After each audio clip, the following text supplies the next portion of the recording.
जैसे पूरा देश लाइन में लगा हुआ है कश्मीर में जाके सबको जमीन बेचना। ये रियल एस्टेट का प्रॉब्लम है। वहां पे रियल एस्टेट में इन्वेस्ट नहीं कर पा रहे, कुछ मकान दुकान जमीन खेत बागान कुछ खरीद नहीं पा रहे, तो इस वजह से देश परेशान है कि क्या किया जाए। तो इसलिए वो उठा के अनुच्छेद बता रहे हैं, ऐसा कतई नहीं।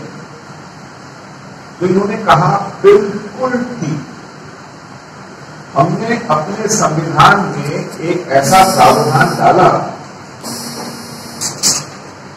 एक ऐसा अनुच्छेद डाला जिसके कारण इस देश की संसद, जो हमारी सर्वोच्च सार्वभौम संस्था है, highest sovereign decision making body है, जो पूरे देश का प्रतिनिधित्व करती है, देश के जन जन के मत को अभिव्यक्त करती है,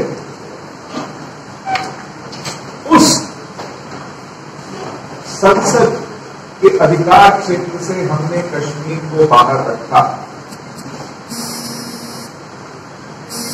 देश जिस व्यवस्था से चलता है, जिसको हम अपना संविधान कहते हैं,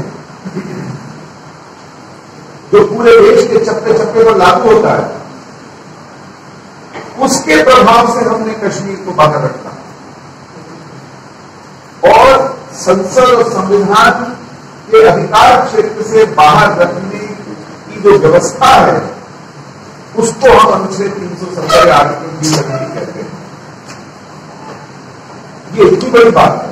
आप सोचिए कि जिस व्यवस्था से हम अपना देश चलाते हैं, जिस मंच से हम अपने भविष्य का फैसला करते हैं, अपने लिए कानून बनाते हैं, अपने लिए नीतियां निर्धारित करते हैं, जिस सभा में हम अपनी सरकार का लेखा जोखा रखते हैं, अपने साधनों को कहां कैसे खर्च करना है, अपनी प्राथमिकताएं तय करते हैं,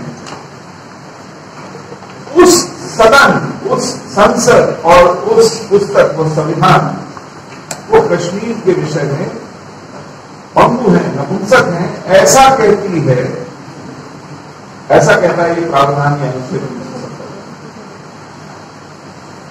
इसकी आवश्यकता क्यों पड़ी? क्या मजबूरी थी? जी, इंटरनेशनल पॉलिटिक्स की काफी अमेरिका पाकिस्तान से एक्सेप्ट कर, तो वहां से उनको तालिबान के साथ डील करनी थी, तो पाकिस्तान के उन्होंने उनके साथ शायद डील हुई कि आप कश्मीर का क्रिएट करने की कोशिश करें। इस वजह से आपने देखा भी था कि उनके प्रेसिडेंट उन्होंने ऐसे आप कह रहे हैं कि इसको हटाने की आवश्यकता क्यों पड़ी? इसको हटाने की इसलिए पड़ी थी क्योंकि अगर इसको ना हटाया जाता तो वहां से डीएस्केलेशन होता था, तो इन्फिल्ट्रेशन बहुत बढ़ जाता। अच्छा, और इसे लगाने की आवश्यकता क्यों पड़ी 70 साल पहले? इसको इससे लगाया गया था क्योंकि उस टाइम पे जो राजा थे उन्होंने यही प्रोसेस पर जो शेख साहब थे, उन्होंने यही ट्रेडिशन की कि हम सभी ऐसे हमारे सेफ गार्ड करेंगे।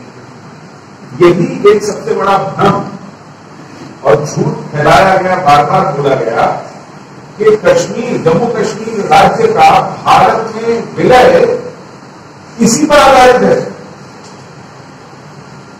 जब 1947 में भारत स्वतंत्र हुआ तो उस समय भारत के भीतर 600 से ज्यादा रियासतें थी, उनको स्वतंत्र कर दिया गया। अंग्रेज सरकार ने कहा कि आपकी हमारे साथ जो भी संधियां थी, अब आप उन संधियों से मुक्त हो गए।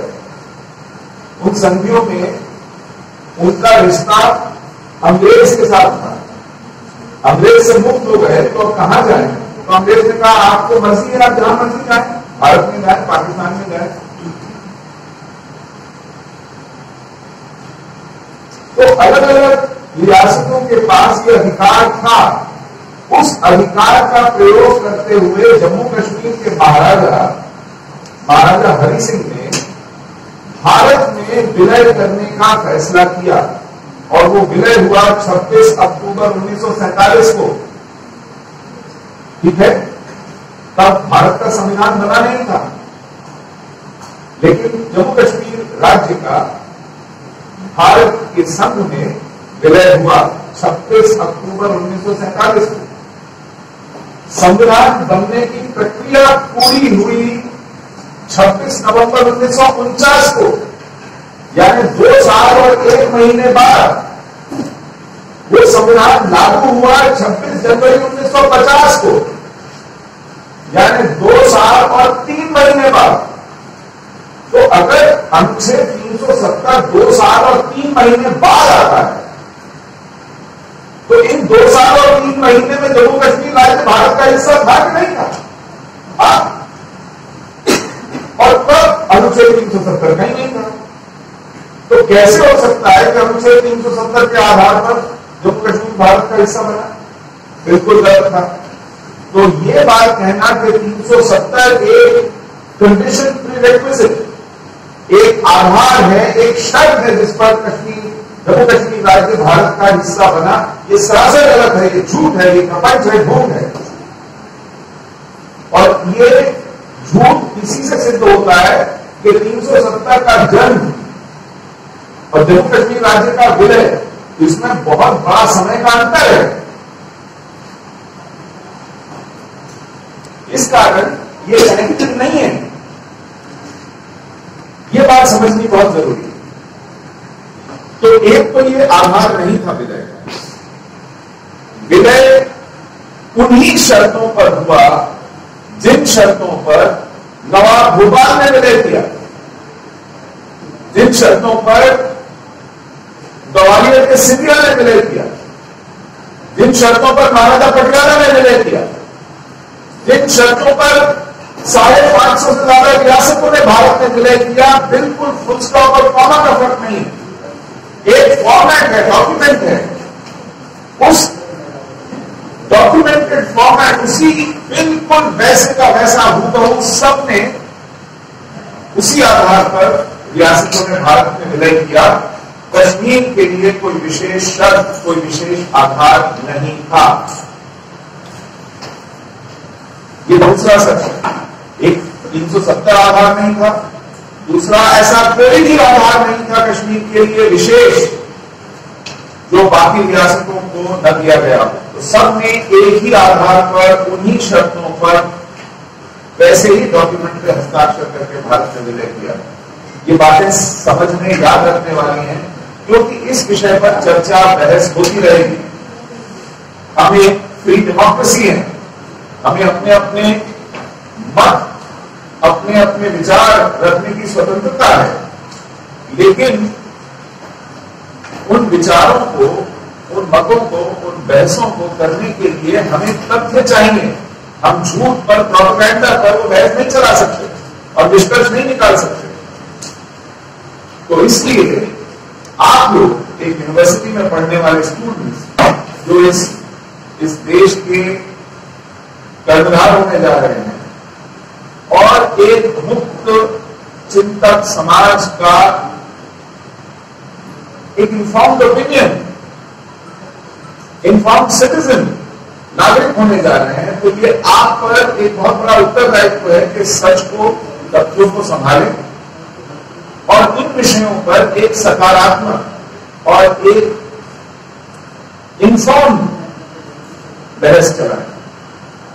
तो ये जो मैंने आपको तथ्य बताए, आप इसको वेरीफाई कैसे भी करना चाहें कर सकते हैं।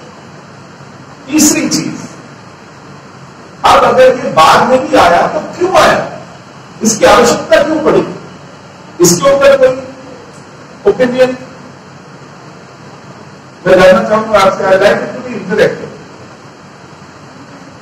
चलिए, विलय के समय नहीं आया, 2 साल बाद संविधान में डाला गया, 2 साल 3 महीने बाद संविधान को घोषित किया गया, तो क्यों डाला गया? जम्मू कश्मीर में ऐसा क्या बात, ऐसी क्या खास बात थी कि बाकी राज्यों को 370 नहीं मिलेगा, जम्मू कश्मीर को मिलेगा? आपके पास इसको लेकर के कोई समझ, कोई जानकारी हो तो मुझे बताएं।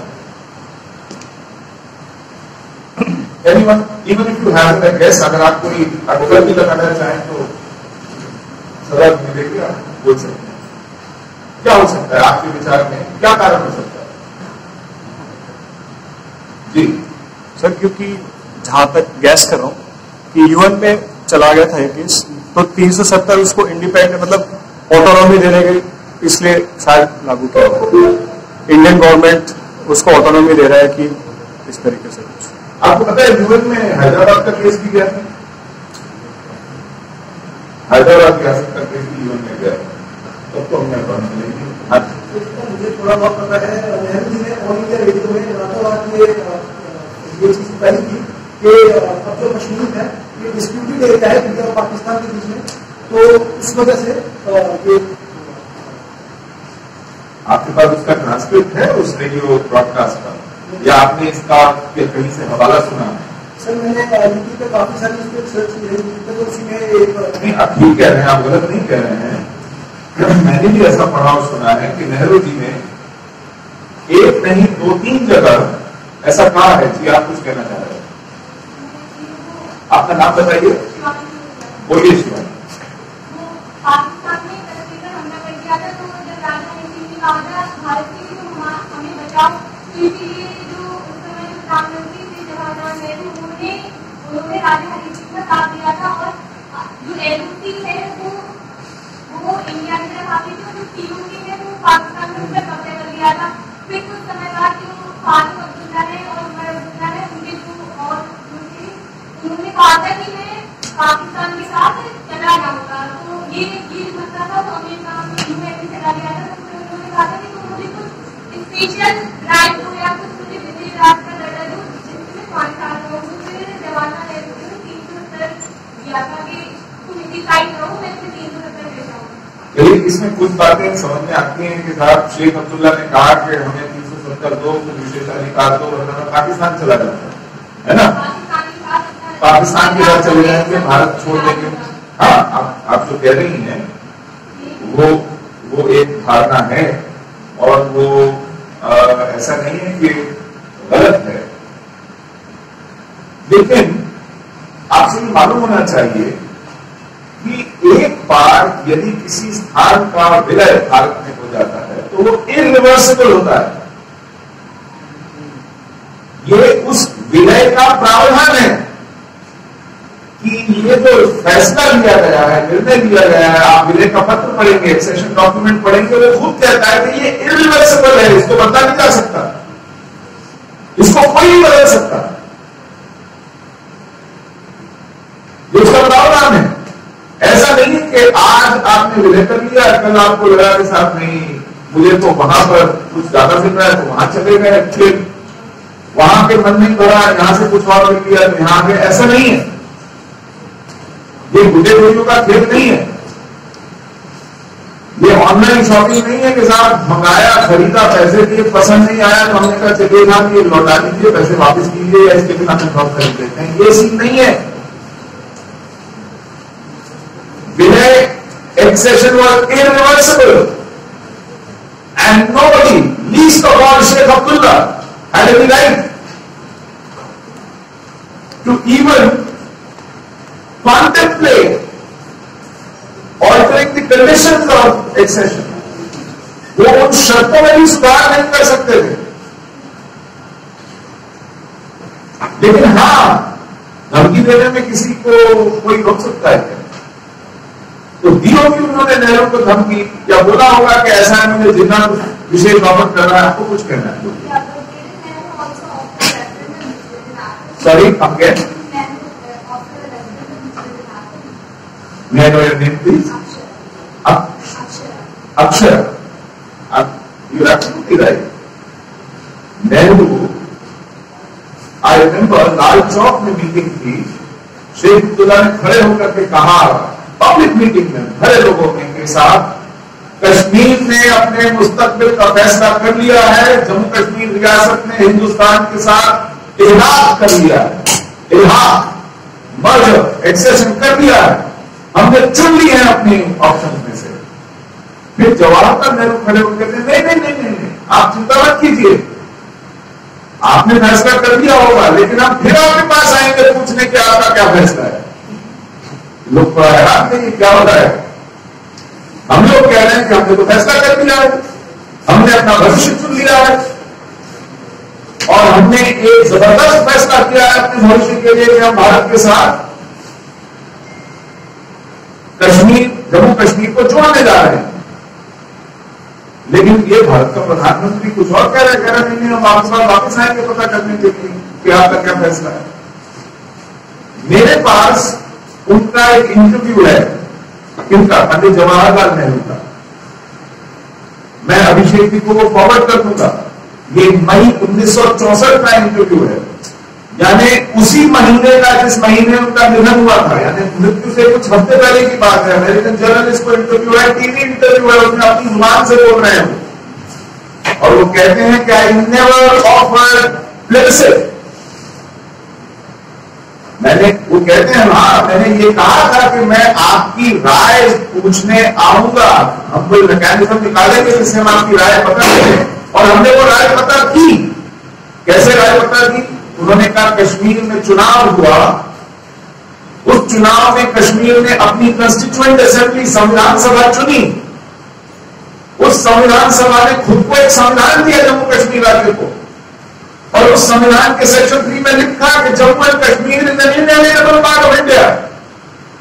तो इस तरह जम्मू कश्मीर राज्य के लोगों ने अपने नुमाइंदे, अपने प्रतिनिधि चुन के एक संविधान सभा बनाकर, उसमें वो संविधान अपना बनाकर, उस संविधान में ये डालकर अपनी राय तय की। वो एस्टैब्लिश हो गया कि that accounts for, that equals finding out the preferences, the opinion of the people of Jammu and Kashmir।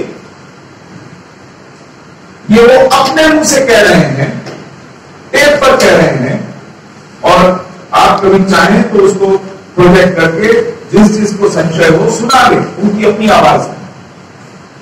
खैर, लेकिन 370 दिया क्यों? अलग अलग जवाब आए कि साहब यूएन में चला गया था मामला, यूएन में और भी कई मामले जाते हैं। यूएन में जैसे कि मैंने कहा, हैदराबाद स्टेट का निजाम तो अक्टूबर 1948 तक खड़ा हुआ था। हमको आजादी मिली 15 अगस्त 1947 में। ऑपरेशन पोलो हुआ सितंबर एंड 1948 में।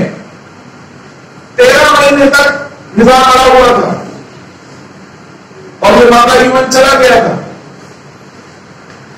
तो फिर उन्होंने वहां पर भी एक सेशन किया, जैसे कश्मीर का एक सेशन हुआ, लेकिन वहां तो कोई 370 अनुच्छेद नहीं दिया गया।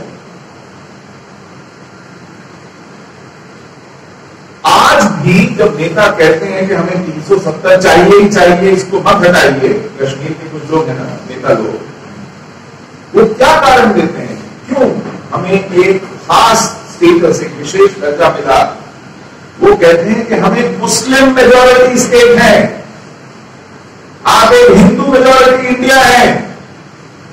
इस मुस्लिम मेजॉरिटी स्टेट को अपने मुस्लिम मेजॉरिटी कैरेक्टर की वजह से एक स्पेशल स्टेटस मिलना चाहिए। यह है उनका आर्ग्यूमेंट।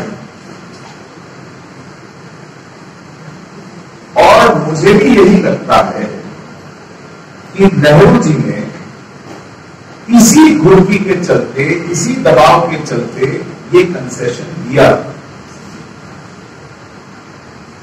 क्यों किया उन्होंने ऐसा? बहुत लिखते पढ़ते थे, लेकिन इस विषय में उन्होंने कभी खुल के नहीं लिखा कि मैंने कश्मीर को विशेष दर्जा क्यों दिया। एक कमजोरी थी, और मैं इसके बैकग्राउंड में आपके पास थोड़ी जानकारी देना चाहूंगा। देखिए, कश्मीर का विलय तब हुआ जब भारत का विभाजन हुआ था हाल ही में, और भारत का विभाजन हुआ था हिंदू मुस्लिम आधार पर। याद है ना आपको? पाकिस्तान इसलिए बनाया गया, पाकिस्तान जिन्ना ने इसलिए बनाया, उसने कहा हिंदू और मुसलमान साथ नहीं रह सकते, ये दो अलग अलग कौमें हैं, इनकी अलग अलग लाइफस्टाइल हैं, इनकी अलग अलग आस्थाएं हैं, इनके अलग अलग हीरोज हैं, ये साथ साथ नहीं रह सकते, और इसलिए हमें पाकिस्तान चाहिए। इसको टू नेशन थ्योरी का नाम दिया गया। वो कहते थे कि मुसलमान भारत में कम संख्या में है, माइनॉरिटी में है, भारत एक लोकतंत्र होने जा रहा है, इस लोकतंत्र में हिंदुओं का शासन आएगा, क्योंकि वो मेजॉरिटी में है, हिंदुओं का शासन आएगा। हमने तो हिंदुओं पर 800 साल राज किया है, अब हम उनके राज के नीचे कैसे आए? ये उनकी सोच थी। हालांकि बाद में अगर आप देखते हैं तो महाराष्ट्र में मुश्किल से 10-12% मुसलमान हैं। वहां पर मुस्लिम चीफ मिनिस्टर आया अब्दुल रहमान अब्दुल्ले 1980 में। बिहार में मुसलमान जनसंख्या 20% से कम है, लेकिन वहां पर अब्दुल गफूर आया चीफ मिनिस्टर 70s में। केरला में मुसलमानों की संख्या 25% भी नहीं है, लेकिन वहां पर भी एक मुस्लिम चीफ मिनिस्टर आया CH मोहम्मद कोया लेट 70s में, मुस्लिम लीग का चीफ मिनिस्टर था। तो ये हमारे लोकतंत्र की खूबी है, क्योंकि हम पंथनिरपेक्ष लोकतंत्र हैं। इस देश का मिजाज पंथनिरपेक्ष है। यहां हिंदू मुस्लिम का भेदभाव नहीं होता है। यहां हमने एक सिख प्राइम मिनिस्टर देखा है 10 साल।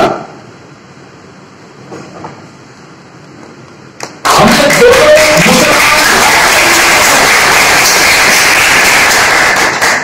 हमारे यहां मुसलमान राष्ट्रपति हो गए हैं, चीफ जस्टिस हो जाते हैं, सर्विसेज के चीफ हो जाते हैं, हमारी एयरफोर्स के चीफ थे एयर मार्शल इदरीस लतीफ। हमारे यहां पाकिस्तान जैसी पाबंदियां नहीं है कि मुसलमान ही हो तो प्रधानमंत्री होगा, मुसलमान हो तो राष्ट्रपति होगा, मुसलमान हो तो सेना चीफ होगा, मुसलमान हो तो चीफ जस्टिस होगा। हमारे यहां मुसलमान चीफ जस्टिस हुए, जस्टिस अहमदी। लेकिन वो एक बीमार सोच थी जितना थी, तो उन्होंने मुल्क को हिंसा के बल पर, दंगों के बल पर, व्यापक नरसंहार के बल पर बांट दिया। और गांधी जी की अहिंसा उस हिंसा के सामने नपुंसक साबित हुई। वो हारे, गांधी और नेहरू हारे, जिन्ना जीता। ये देश बटा। दंगों की शुरुआत 16 अगस्त 1946 से शुरू हुई। द ग्रेट कैपिटल मैसेकर, आप गूगल करके पढ़ सकते हैं कि कितना नशल हत्याकांड। उसके बाद दंगों की झड़ी लगा दी गई और इस देश ने कहा पाकिस्तान लो जान छोड़ो। ऐसे बना पाकिस्तान।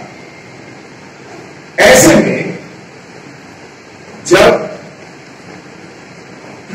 एक मुस्लिम बहुल राज्य जम्मू कश्मीर, उसके महाराजा के निर्णय के कारण महाराजा हरि सिंह भारत में विलय करता है, तो नेहरू जी, गांधी जी, इन सबको समझ में नहीं आता कि क्या होता है, कि ये उल्टी हिंसा कैसे बह रही है। भाई वो अपना सेक्युलरिज्म वगैरह सब भूल चुके थे, क्योंकि वो रोक नहीं पाए थे भारत के विभाजन में। ऐसे में वो बार बार ये कहते थे कि नहीं नहीं नहीं नहीं, हम वहां पर पूछेंगे लोगों से। इस कारण ये जो आप रायशुमारी, प्लेबिसेट, रेफरेंडम, ये शब्द सुनते हैं उस समय में, इस कारण हुआ। अब जब संविधान सभा में ये प्रस्ताव आया कि साहब 370 जैसा कानून कश्मीर के लिए बनना चाहिए,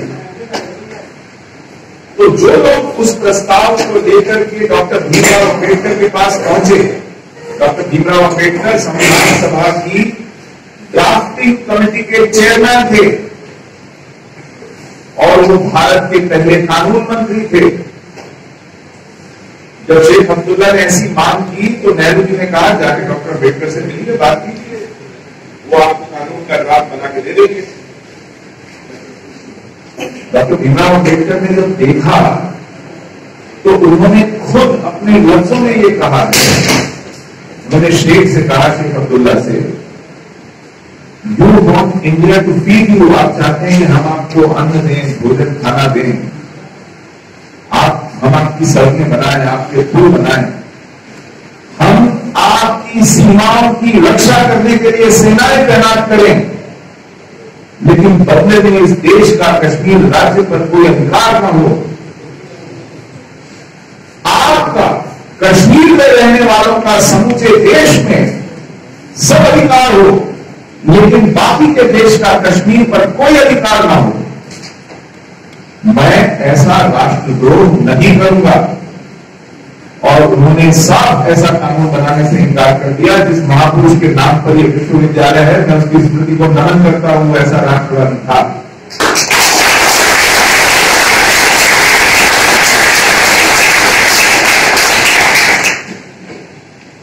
लेकिन नेहरू जी जिद पे आए हुए थे कि उन्हें शेख अब्दुल्ला को खुश करना है।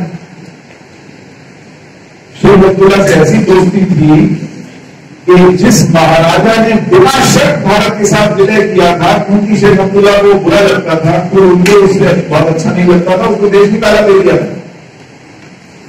और जिस निजाम ने भारत के साथ युद्ध किया और अपने हैदराबाद स्टेट में वहां के हिंदुओं का दमन किया, अत्याचार किया, उनका जाति संहार किया, उसको जब भूखे देखने पड़े भारतीय सेना के सामने, तो उसको राज प्रमुख बना दिया जो गवर्नर इक्विवेलेंट होता है। अब अंबेडकर जी ने उसको रिजेक्ट किया। कांग्रेस की मेजॉरिटी थी, संविधान सभा में सरदार पटेल को मजबूर किया गया कि आप इसको कानून बनाइए। तो सरदार पटेल जी ने पट्टी पढ़ाई संविधान सभा की, वही पट्टी जो आप कह रहे हैं कि यूएन में मामला है, आधी जमीन उनके पास है, संकट है, क्या करें। तो कुछ समय के लिए टेम्पररी तौर पर इस कानून में जगह, अपने संविधान में जगह दी जाए।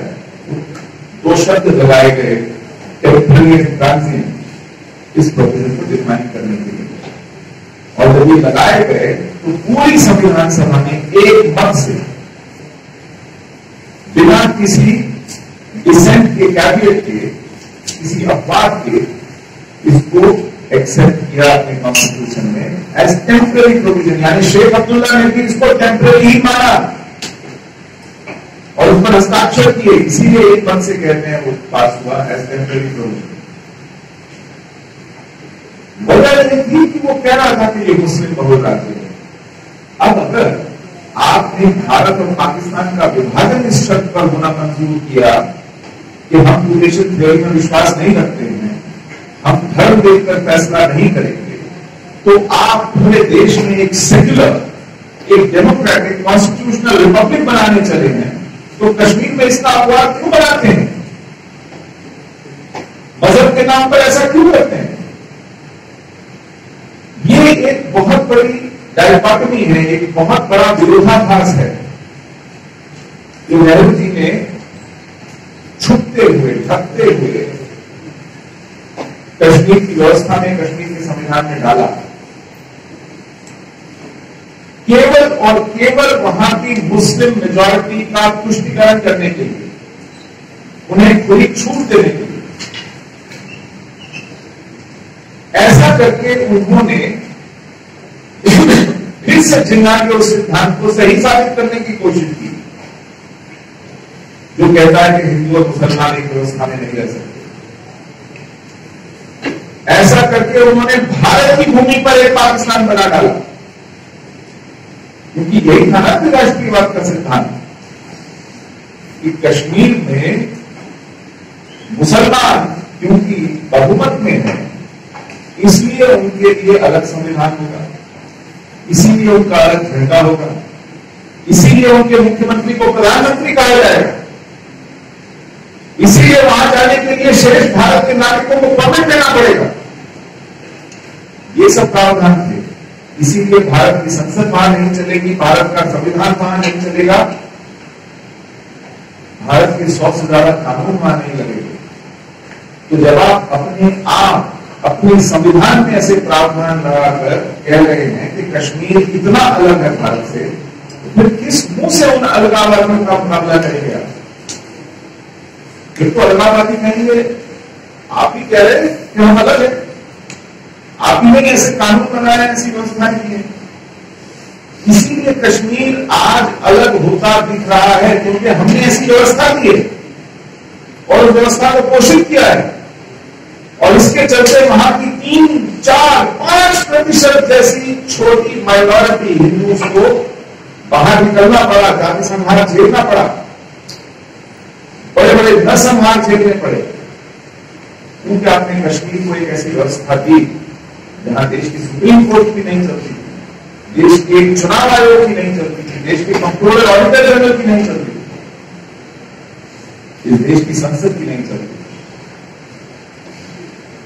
अगर इस देश को एक रहना है तो एक संविधान, एक विधान, एक निशान, एक प्रधान के तहत रहना पड़ेगा, वरना हमने जो एक्सपेरिमेंट किया ऑटोनॉमी का, जिसको हम ऑटोनॉमी कहते हैं, स्वायत्तता कहते हैं, उसने देश को टूटने के प्रकार पर लाकर खड़ा कर दिया।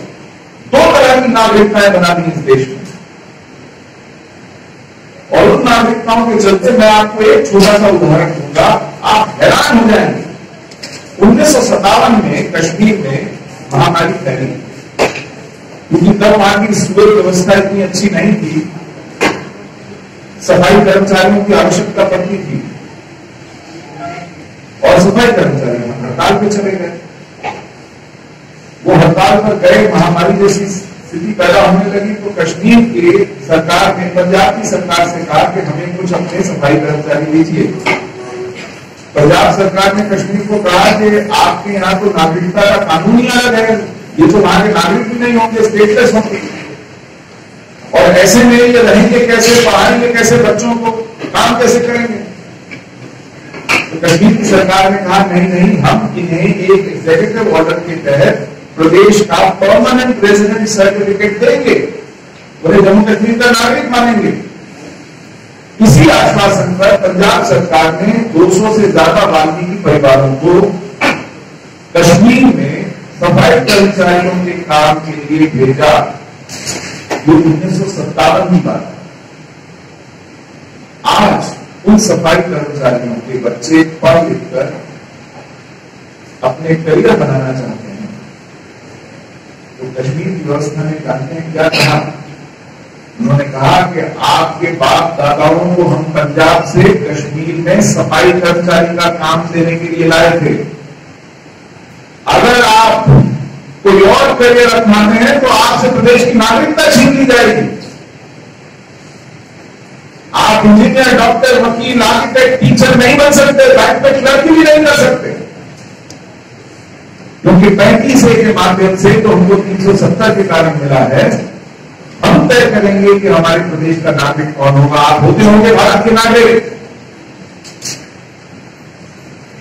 ऐसी हालत हो गई कि कश्मीर में 10 लाख ऐसे लोग हैं जो लोकसभा चुनाव में वोट दे सकते हैं, लेकिन कश्मीर की पंचायत तक में वोट नहीं दे सकते, वहां मकान, दुकान, जमीन नहीं खरीद सकते, वहां की सरकार में नौकरी नहीं कर सकते, वहां के शिक्षा संस्थानों में अपने बच्चों को नहीं पढ़ा सकते। सरकार अगर वहां अपनी नीतियों में कुछ वजीफे बांटती है, कुछ सहायता देती है अपने नागरिकों को, वो नहीं पा सकते। इस तरह की गैर बराबरी को स्थापित करने वाली धारा अनुच्छेद है 370। ये भी एक कारण था कि इसका हटाया जाना जरूरी था। इस दोहरी नागरिकता के चलते अजीबोगरीब किस्से हुए। पंजाब से जो लोग, पाकिस्तानी हिस्से वाले पंजाब से जो लोग भारतीय पंजाब में आए, वो तो देश के प्रधानमंत्री तक बन गए। डॉक्टर मनमोहन सिंह उनमें से एक है, इंद्र कुमार गुजराल उनमें से एक है।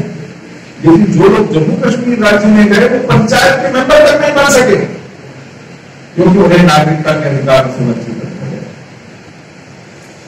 ऐसे बहुत से कारण हैं जिसके कारण अनुच्छेद 370 हमारे संविधान पर कलंक की तरह लगा हुआ था, और उसको होने का काम इस सरकार ने, इस नेतृत्व ने किया है, जिसको कोई छूना नहीं चाहता था, जिसके विषय में कोई बहस नहीं करना चाहता था, उन प्रावधानों को एक झटके में साफ किया है। ये एक ऐतिहासिक काम है जिसको आप भी समझें और आगे भी समझाएं, और इस देश की व्यवस्था जो अब बहुत सी गलतियों को ठीक करने आगे चली है, उसका उत्साह बढ़ाएं, उसकी ताकत बने। एक केवल इसी निमित्त मात्र मैं आज आपके सामने उपस्थित हुआ हूं। आपका आभारी हूं कि आपने बहुत धैर्य से मुझे सुना। बहुत बहुत धन्यवाद।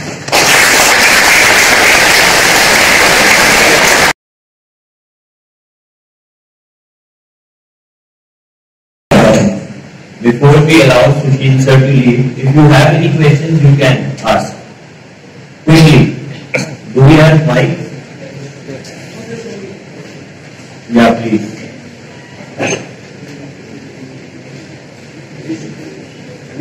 You take any two questions quickly. एक आप खड़े हो जाइए.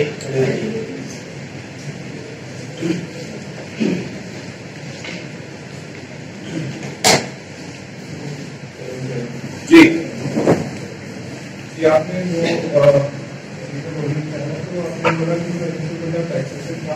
that was unconditional, but there are documents indicating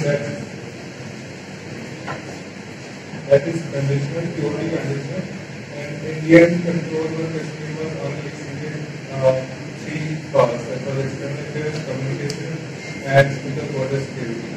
And second, जो आपने कहा Constituent Assembly, जो Constituent Assembly की declaration थी, which was resolved in 1956. According to that, Jammu and Kashmir was not an integral part of India. The state of Jammu and Kashmir is an autonomous republic within Indian territory, within Indian Union. That is well documented. Okay, we got your question. That was the real history. एक question क्या है? अच्छा ठीक है, बस एक minute और ले लें सर, एक क्वेश्चन फिर एक साथ आंसर दे देंगे. बैठिए. दूसरा क्वेश्चन माइक ले लो उधर से.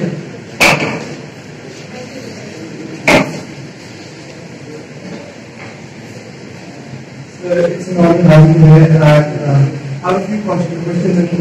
No, few, only one. So the main question is, why wasn't the referendum considered before taking the decision so suspiciously that trigger suspicion and lacks political morality? Okay.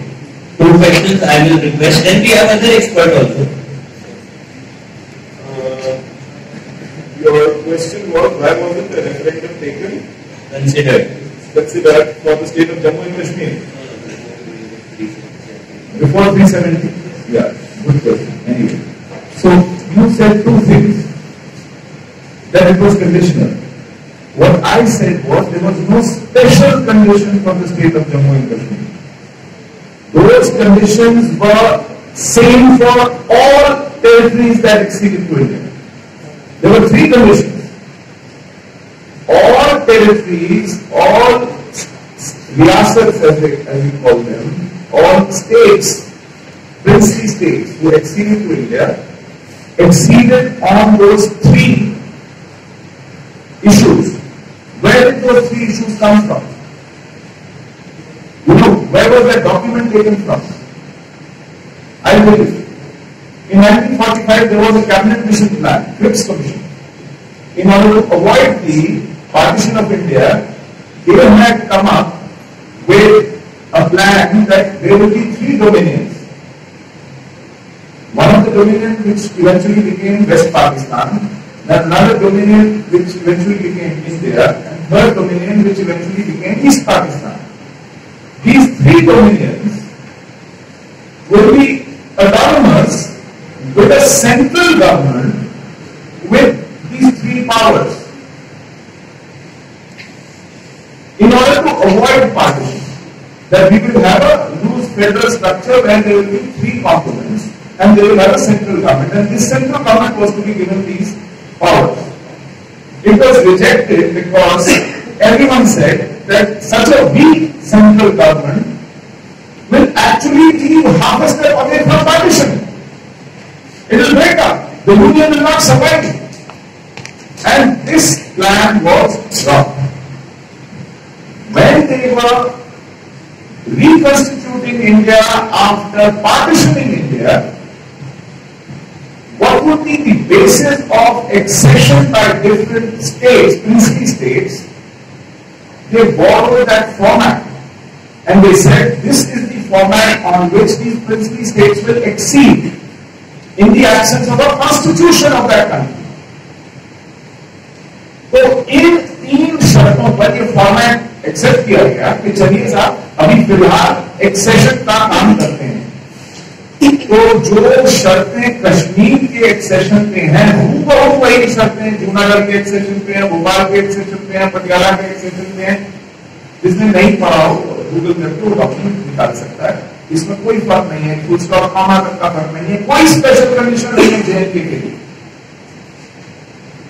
मैं कह रहा हूं कि कोई एक्स्ट्रा कंडीशन नहीं है जेएनके के लिए, ठीक है। अब जब इंडिया की कॉन्स्टिट्यूएंट असेंबली संविधान बना रही थी तो इन सब रियासतों को कहा गया कि आइए आप भी इस कॉन्स्टिट्यूएंट असेंबली का हिस्सा बनिए। जैसे रियासत जम्मू कश्मीर के भी 4 मेंबर आए, शेख अब्दुल्ला उसके 3 साथी में से मिर्जा अहमद जैकी थे, वो भी इस कॉन्स्टिट्यूएंट असेंबली में आए।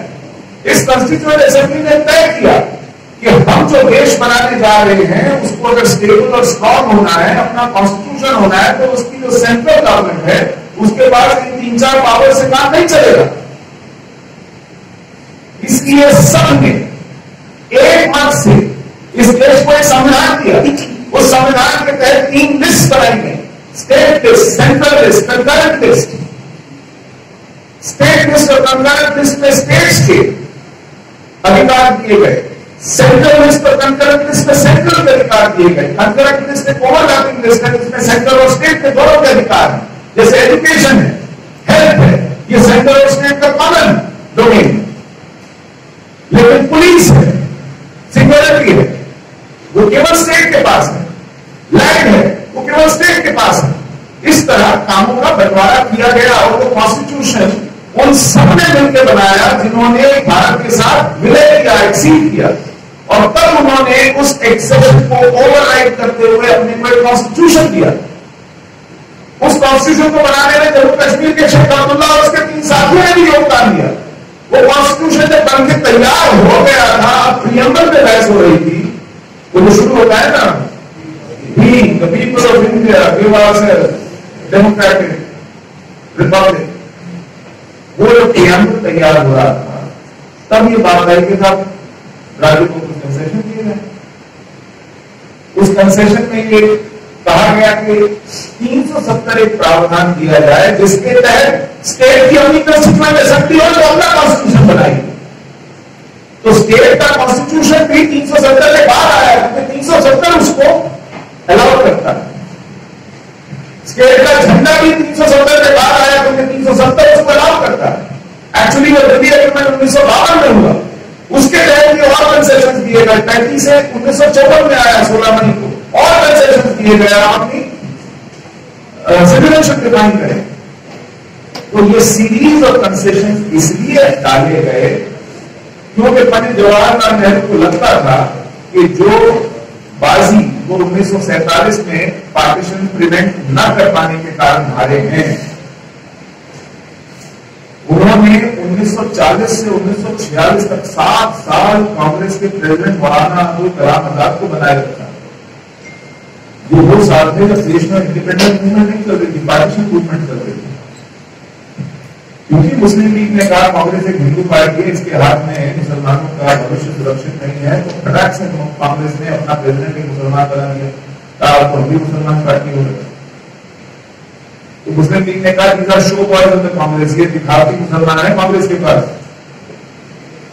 तो फिर कॉन्टेस्ट ये शुरू हो गया कि कौन ज्यादा मुसलमान है। तो उन्होंने कहा देखो जिन्ना है वो तो कभी 3 पीस यूरोपियन सूट के अलावा कुछ पहनता नहीं है, शराब भी पीता है, सुबह भी खाता है, अग्नि का लफ्ज नहीं बोलता है।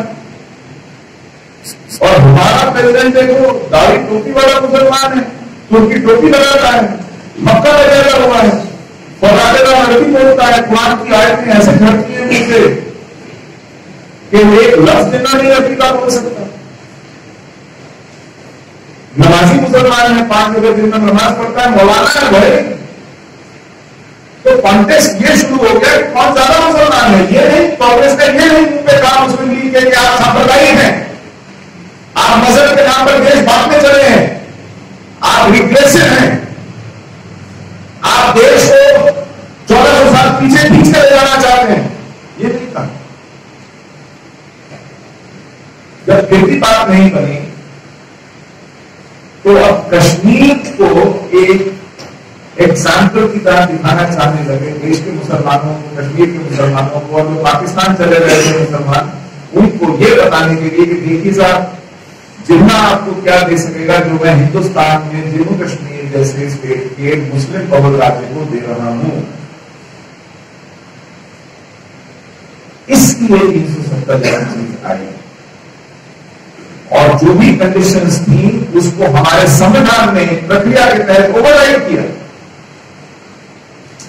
दूसरी बात आप कहते हैं कि जम्मू कश्मीर का संविधान सभा 1957 में विसर्जित हो गई, 1956 में उन्होंने संविधान बनाया, उसका सेक्शन 3 पढ़ लीजिए। इंडिपेंडेंट रिपब्लिक कहीं नहीं है, वो शब्द ही नहीं है वहां। सेक्शन 3 पढ़ लीजिए। State of Jammu Kashmir is an integral part of India. Yes sir. नहीं, फर्स्ट ऑफ ऑल जो 2 सवाल थे आपके, उसके ऊपर आपको कुछ और कहना है?